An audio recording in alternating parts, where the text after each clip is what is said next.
it might coincide with the halving cycle, and that makes a supply issue plus a demand issue. Why a demand issue?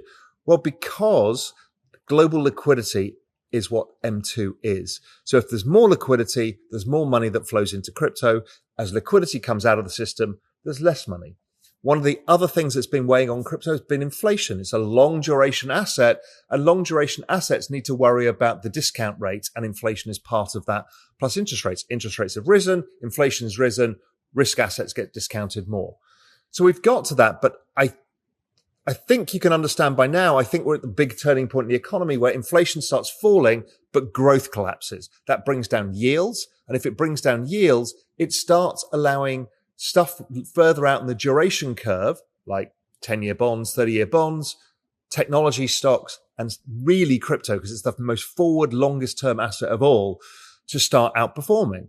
So I think we're starting to form a base based on the macro. Now, to bring it back to why the ISM matters, as you can see from the next chart, ISM actually leads money supply. So in this chart, ISM is inverted, and the money supply looks like it should start bottoming out and going higher. If it goes higher, crypto should go with it. Now that makes sense because as economic weakness comes, the central banks start coming into play, liquidity starts being pushed into the system.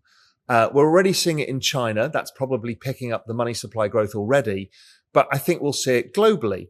So that becomes interesting. You know, the US dollar situation, maybe we see swap lines. That helps money supply. So I think we're going to see the turn in money supply. So that's the macro for crypto improving as growth goes slower. It's kind of counterintuitive because you think, well, if growth's slow, then crypto is going to be bad. It's the opposite. As growth slows down, bond yields fall, inflation falls, money supply starts increasing, crypto starts doing well. So this chart is the chart I always show, which is the log regression chart of Bitcoin. And what you can see is in the log regression chart, it got to roughly two standard deviations oversold, which is actually about the most oversold Bitcoin's ever been versus its trend. So we should be looking at a reversal point because the exponential trend of adoption is not going away. It's not changing. In fact, the adoption in this bear market has been much better than the previous bear markets where we saw a lot of people leave. We've not seen a lot of people leave. We've just seen network activity slow down because there's less money around because of money supply and inflation. So I'm looking for the turn here. The other long-term indicator I use is the 5-year exponential moving average. And this has encapsulated the trend of Bitcoin pretty much since the beginning. And here we are just touching that trend. We broke through it. I think we break back up through it. So again, this is the buy zone. You buy these times and this is where you make the larger returns. The risk reward gets better and better and better the closer to that 2 standard deviations oversold, the closer to this exponential moving average. That's when the really good risk reward. What's the downside? 30%. What's the upside? 10x. So those kind of risk rewards are super rare in almost any asset class, but they are in crypto and we're in that zone now. And I'm getting more and more comfortable with there. If, for example, I look at the RSI for Bitcoin, the RSI for Bitcoin is the most oversold it's ever been. So that would suggest that the markets are massively oversold. So again, the risk reward looks better and better here. It's actually the same for Ethereum. Ethereum, lowest RSI in history. Obviously, everything's starting to pick up as we've had this tremendous rally from the lows, which still looks small on the chart, but it's actually, you know, some of these tokens are up 100%. I mean, ETH was up at the top of this run about 85%. I mean, that's pretty decent, but I think it's just the start. We're in the correction phase right now because we got overbought, but I think the correction doesn't last long before we go to the next leg higher as we start moving into the merge, which this piece is going to be mainly about when I get there.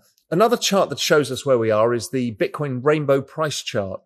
I love this chart. It gives the logarithmic trend, but instead of the linear version, it gives you the log version, and it's a curve. And again, we're at the point where you want to be buying assets. It never gets through here. And if it does, it's for very short periods of time. That same rainbow works brilliantly for Ethereum too. And here we are exactly in the buy zone where we should be finding any cash we can to put into crypto. Another way of looking at it is on-chain activity and the Bitcoin dominancy flow, which here was provided by Fidelity. again, is showing levels that are supremely oversold.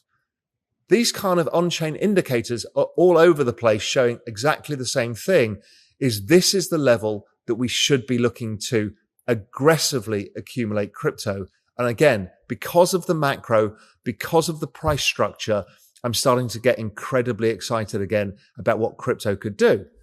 Now, a lot of people say, yeah, but it's got another leg lower to come. Well, if I look at the crypto fear and greed index, it got to 6. This is the lowest I've ever seen it get to. So basically, everybody's bearish. Everybody was expecting another sell-off down to 15,000, 10,000. Is it possible? Of course it's possible, but I don't think it's the highest probability. Could we have a new low? Yes. I still think that's probably maybe a 40% chance, 35% chance. I think the low is in, and anything from here is a retest of that low. But, I could be wrong. Anyway, it's still a zone. If you say 30% downside, 40% downside, 10x upside, that risk reward, I'll take it all day. If you look at this article from The Guardian, this is typical of what you get to at this stage in the cycle. It's all a scam. It's all a Ponzi. See, we told you so. You see, because what they look at is the sell-off. It's down 85% or 80% or depending what token, 65%. But what they don't look at is that network log adoption. You see, the next chart shows you the most important thing is every low is significantly higher than the previous low. So yes, there are cycles, but this ain't oil where it goes up and down cyclically. It goes up and down cyclically in a secular exponential trend. This is about the most important thing I can express to you about the cryptocurrency markets. This is network adoption, Metcalfe's law. So when you get this cheap versus Metcalfe's law, this is the time you start to invest.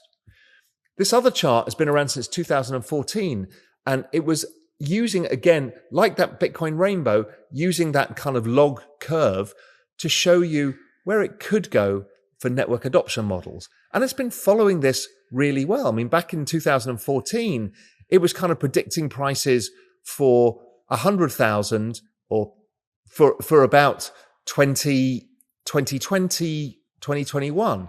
Now, we didn't quite get there, but it's roughly in line with this trend, and it should keep going as the trend keeps accelerating. And I think it kind of makes sense to me because all we're doing is looking at a network grow. So I think a lot of this activity is getting very interesting. If I start looking at price, we've talked a bit about Bitcoin, but if I look at the chart of Ethereum versus Bitcoin, to me, it's very close to breaking out of this downward channel. And as you know, I've been overweight Ethereum for a long time now, and it's paid off very well. And I expect it to have another leg higher. So I'm more interested in Ethereum than Bitcoin. That's not from a philosophical standpoint, or I think Bitcoin's bad. We're here to make money, and we're here to try and capitalize on the growth of digital assets and Web3. And Ethereum looks like it's a better bet. I think there's some tokens, many tokens will outperform Ethereum. I kind of think Solana might. I don't know. I might be right, might be wrong, but Ethereum, I'm very comfortable that it should do extremely well and should outperform.